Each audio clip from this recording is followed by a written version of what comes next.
Hi everyone, I'm Luke Hector and you're watching The Broken Meeple. This is a YouTube channel about board games where I give reviews, top 10s and my honest opinions, regardless of the consequences. Get on with it. So on today's quick draw review, I'm taking a look at Leaf. This is a new game fulfilling to backers later this year, and I believe on for retail as well, but this is an advanced review copy I've been sent, and as it is an advanced review copy, I will stress that I'm not 100% sure if this is the final components, but honestly, even if it's not, that ain't gonna be a problem. You'll see why later. But this is from Weird City Games and Tim Eisner, who, if you recall my top 10 two-player games list I was doing before, the casual list had at number 6 a game called Canopy. This is a game that is a brilliant 1 to 2 player game, and yes, it does go to 3 to 4, but seriously, 1 to 2 player it is. And this is a really cool little card game of sort of semi-push your luck with different ways of scoring and some of the most beautiful artwork I have seen in a game ever. It is that pretty. So by all means, check out that list and check out the game if you can. Or else, I'll turn you into a f***ing tree. So the premise of Leaf is pretty straightforward. You have these leaves of different colours and different varieties, and by playing cards, you dictate which leaf you're going to play out. And the premise is that by connecting the stems and tips of these various leaves, you trigger actions based on the colour of the leaf. Green lets you draw more cards, orange lets you get more animal cards, brown lets you move up the tree with your little squirrel, that kind of thing. And the idea is that you're trying to place your leaves in such a way that you can trigger as many of these actions as possible while not giving your opponents such good avenues to go down themselves. That's basically the gist of the actions in the game, but the way you score points comes in various different guises. For example, the animal cards come in different sets, different animals, and throughout the game you can basically place them into hibernation below your board, and you'll score points based on getting the sets. Alternatively, you can grab yourself, whoop, there you go, let me grab the little box here to show.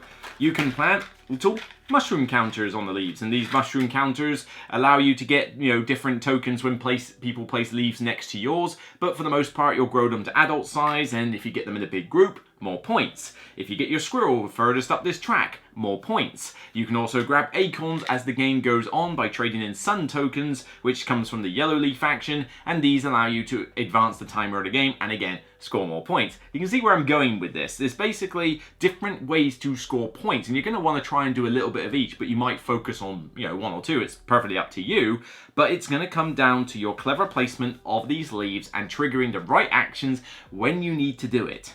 So first up, from a components perspective, this is wow. I mean, I can't remember if this is 100% the final version of the game, but even if it's not, I couldn't care less. This is really good for the price point you're paying for this. These leaves are cool, chunky tiles of different colours. They look good, and when you've got a bunch of these on the board, this always pops on the table and gets people interested, staring at the thing going, ooh, I've not seen this one before, this is nice. The cards themselves, decent, finish quality, but they're good enough, and you can sleeve them if you want, but honestly I just don't see the point.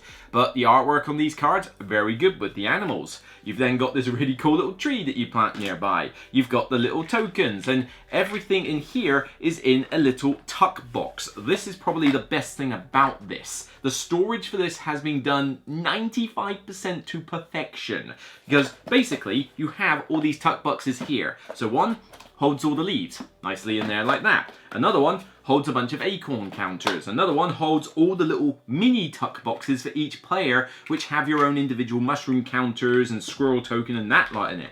One that holds the sun tokens that you use. And then another one holds all the cards, preferably unsleeved, although you might be able to, if you take out the insert, you could probably fit sleeved cards in there. So this just makes for a really efficient storage system. 95% though. There's one little aspect that's a little bit annoying, and it also comes in the setup, but you can easily get over it. Basically with these leaves is that when you set the game up, there are 2 of them that have to be as starter leaves. They have to be already out. Not to mention that there's one of each pile that has to be face up on top of all the piles when the game starts. Unfortunately, the only way to tell which leaves these are is a symbol on the back of the leaf. So if you have them all jumbled up in this tuck box here, it's going to be a pain having to find that leaf. So what I tend to do is I simply put those starter leaves in the acorn box, because let's face it, all it does is hold point counters, so you might as well just use the extra space to fit in those leaves, and that way all you got to do is when you pack the game away, just find those particular leaves and shove them in the box. Nice and easy. It's a small little blemish, not a particularly big deal, but you just might want to bear that in mind when you're setting this thing up and putting it away. Stop whining. But otherwise, for the price point, I can't fault the production really at all. I mean, everything is functional and works. The tree with its little track and the little squirrel tokens, your board, your player board, it tells you where to put things like the orange cards, but it's also on one side all the actions and turn sequence overview you need in the game, so a great reference aid, well done Meeple, but also on the other end, a scoring chart for how the things score at the end of the game. So you have all the information you need for the game on this thing. That's it. Nothing else do you need to know. It tells you even how to boost with the cards by playing a second one. It tells you what happens when you have mushrooms on the leaf and someone plays one next to you, and it goes into enough detail to show you how every action works to the point where you should never need to check the rule book other than for something like game end trigger and that. It's really just well done. Thought has been put in to make this functional as well as beautiful. Yes, publishers, it can be done. And you've probably gathered that the game is not a particularly complex one. It's not. As I said, this is basically all the rules you need to know. It's a very simple game, gateway level in fact. It doesn't take long for me to teach this. Any gamer picks this up in seconds, and even non-gamers don't really have a problem with this. There's no mechanic in here that is particularly complicated. You have to connect leaves, and the more stems and tips you connect, the more actions you get. And here are the actions pretty much summarized in 5 words or less on your aid. That's how straightforward this is. Nobody has had a problem picking this one up. So easy, and the theme, as much as the theme is somewhat abstracted, you're putting leaf tiles out, is still pleasant. Nature themes just work as gateway games, because everybody understands nature, everybody likes nature for the most part, and, it just seems to work as a front. I think she's pretty. Quiet, bud. Honestly, the real clever meat of this game, though, is down to those leaves. The other actions are fine. They're a means to an end. I get tokens, I get cards, I go up this tree. But really, this is the clever part. The idea that you are connecting these leaves in such a way to give yourself a lot of actions while not giving your opponents a ton of spaces to go to. And this is done with the different types of leaves you have. I mean, the 3-point little leaf here, I forget what they're all called. Maybe I can find them easily enough. What do you care? They're all different leaves, whatever. The 3-point leaf, this one can block a lot of other places for people to go, but it's relatively small. But then you've got something like, this maple leaf, I believe it is, this one with tons of spots on it. You could potentially connect up a lot with this, but then there's also a lot of other spare spots that other people can go to. But then you also have to consider what the opponents are doing as well, because if somebody is gunning for particular actions, like say somebody's going really heavy on the animals, they're going to want to connect to the orange leaf, okay? Well, let's see, that leaf on top of the pile is orange. If I put that down, he's going to want to go there. Maybe I should take a different color instead if I can work with it.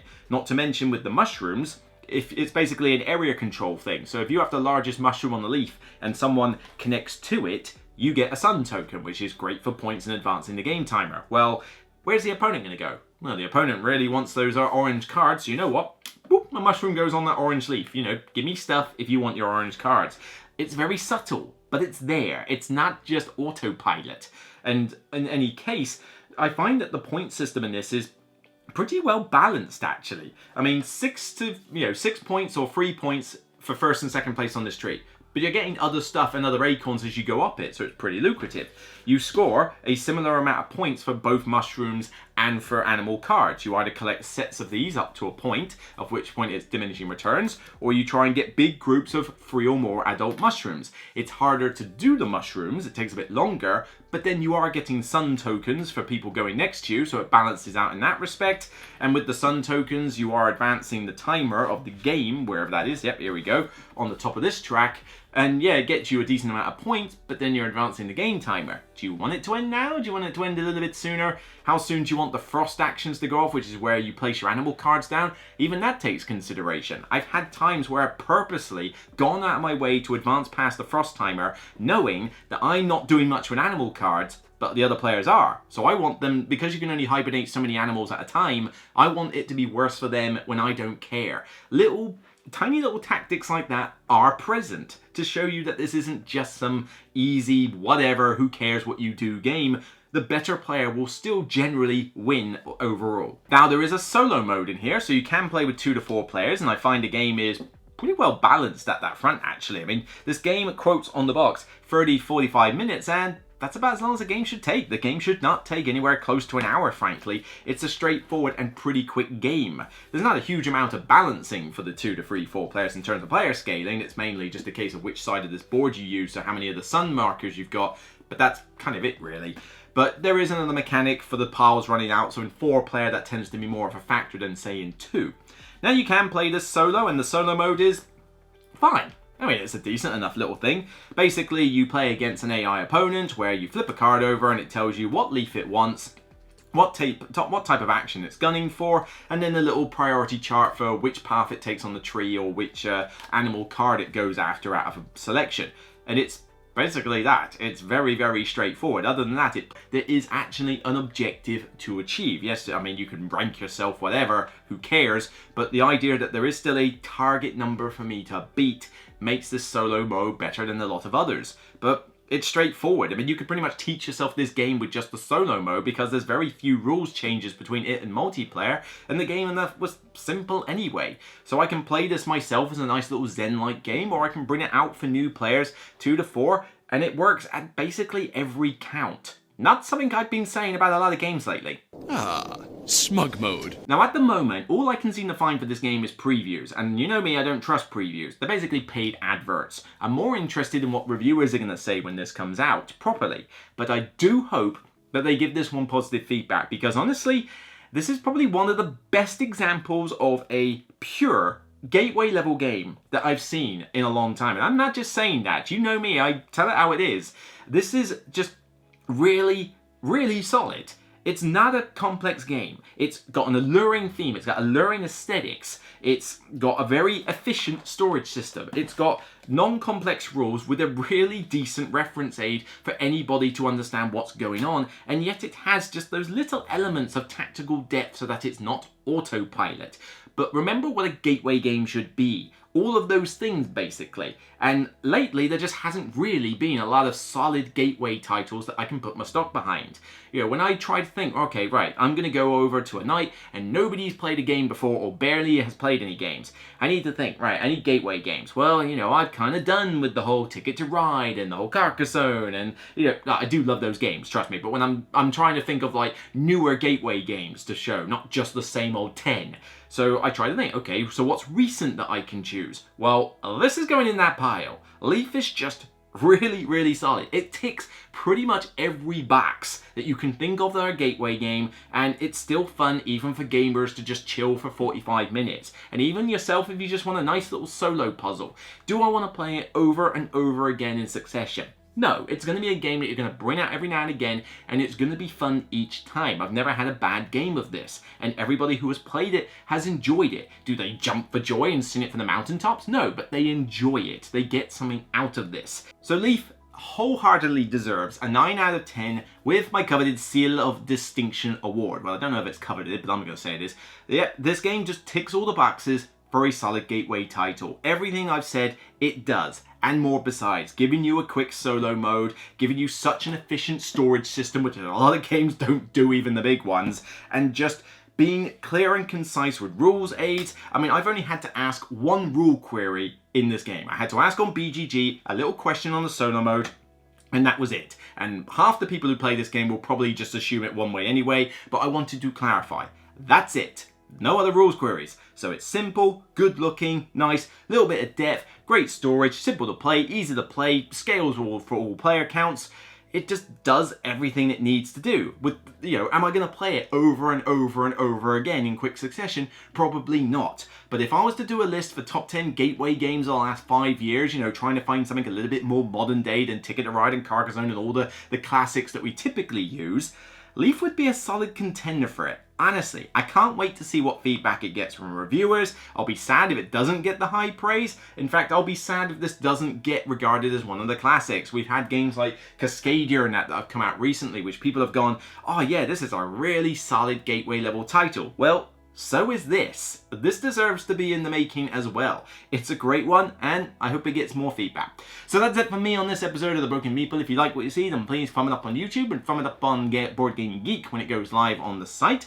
But of course, check out my other reviews like the if you want the other extreme, the giant Voidfall that I've reviewed. But also check out some of the other content I've done recently as well, including Beyond the Base Game Nature Incarnate. And there'll be another one coming soon for the Lost Ruins of Arnak expansion. And also, if you want to leave some comments down below as to what you think of the game when it's out and you watch this review a bit later, or what you think of Canopy, or whether you've got any other gateway games that you might suggest from specifically the last 5 years that you can recommend. I want to hear about recent gateway titles, not the old classics, something a little bit more modern day that's a bit easier to get hold of, or just something a bit different, really. It would be nice to hear some alternative ideas. Until next time, remember, regardless if you can remember what on earth all these leaves are without a card telling you what they are, it's still only a game. Bye for now.